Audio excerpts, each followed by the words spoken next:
Here as we bring in Bess Freedman, Brown Harris Stevens CEO, for more.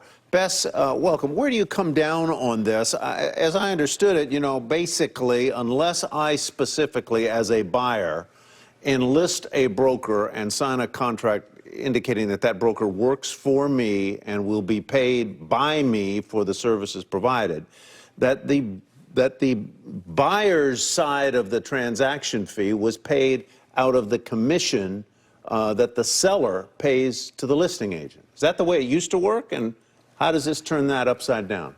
Yeah, and good afternoon. And yeah, I mean, how it works today is that the listing agent or the exclusive agent who represents the seller, the commission is put in there, and then the seller at the closing pays the seller's agent, who then cuts a check to the buyer's agent. And so REBNY, as Robert said, has changed the rules that starting January 1, now the seller will pay the buyer's agent directly for transparency and consumer confidence, which is a good thing. We want buyers and sellers to understand who's getting paid and by who and all of those things. So I think this is a good thing. What's unfortunate is that there's this complete misperception of what real estate professionals do. There was an article in the Journal today that referred to NAR as the cartel, and basically said that buyers agents do little to no work, and they're going to have to find a new industry to work in, or a new line of work. And I think that's really unfair, because there's a great value proposition in what the buyer's agent does. They help them, they educate, they talk to you about mortgages, about the property, about the pros and the cons. And so I think the real estate industry as a whole has been under attack, which is completely... I guess I would agree with you. I mean, I've worked with lots of agents over the years, and both as a selling a property, but mostly as a buyer, and those people do a lot of work winnowing the field down and giving me advice and so on and so forth. But to the extent that those buyers' agents were being paid from the seller, the argument has long been, hasn't it, that those buyers' agents fundamentally were all sellers' agents. They really weren't working for the buyer, because the money they were being paid, they had an incentive to get the best price for the seller, because they were being paid out of the seller's proceeds. Well, representation and commission do not follow each other. And so you can represent somebody in their best interests, and it doesn't have anything to do with the commission. And REBNY is very clear about that. And in New York, we have something called agency disclosure. The Department of State insists upon that to protect the consumer, so they understand who you're representing and why. And you can decide who you want to work for you or not.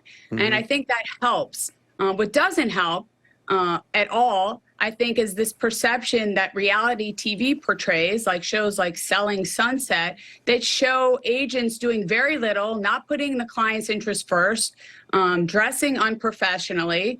I think all of those things make us look like we don't know what we're doing, and it paints an unfair picture. Those reality TV shows are not reality. It's absolutely not what real estate professionals do. They work so hard, buyers and sellers agents, and I feel like they're really under attack today. And I think that TV really hurts us in that way. Bess, I think part of it's TV, more of it's technology, though. If you look at all of the industries that have seen their commissions compressed and their fees compressed by technology, miraculously, real estate agent broker fees are still at 6%. Maybe you get them down to 5%, but many people say, look, I'm doing the work myself as a buyer or seller, mostly as a buyer, looking at StreetEasy or all these MLS listings. I'm finding the properties, I'm looking at the homes. Therefore, the buyer's agent really isn't earning that extra 3%. So how do you think they've held up so well, despite the fact that technology is doing a lot of their job for them? I mean, I agree with you about technology. It's a great thing. We have these aggregators like StreetEasy who totally exploit real estate agents' listings for money. They would monetize anything that they could. They will make anybody an expert as long as you'll pay the fee. They would make a hamster an expert on StreetEasy if you'll pay the fee. So I don't put too much weight into what the aggregators do.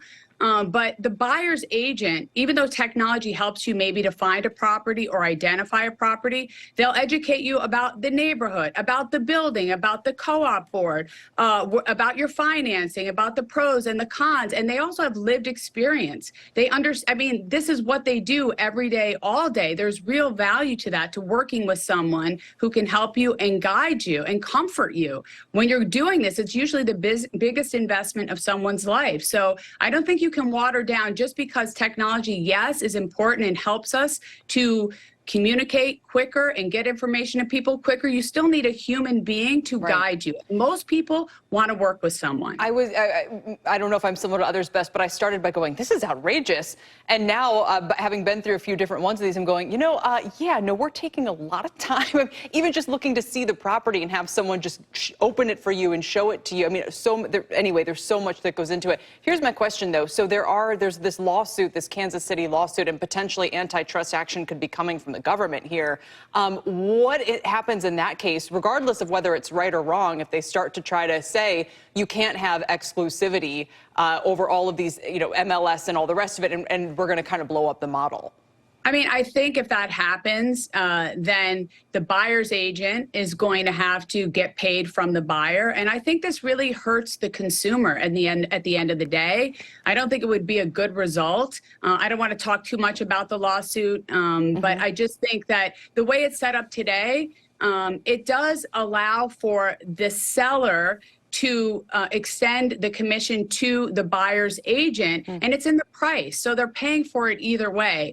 But I think that I really do think the real estate industry is getting a bad rap. As I said, it was referred to in the Journal today as a cartel. Right. I mean, it's a little bit, to me, it seems very unfair. And I don't think this, I mean, look, I love transparency. We want transparency. We want people to know who's working for who and how they're getting paid.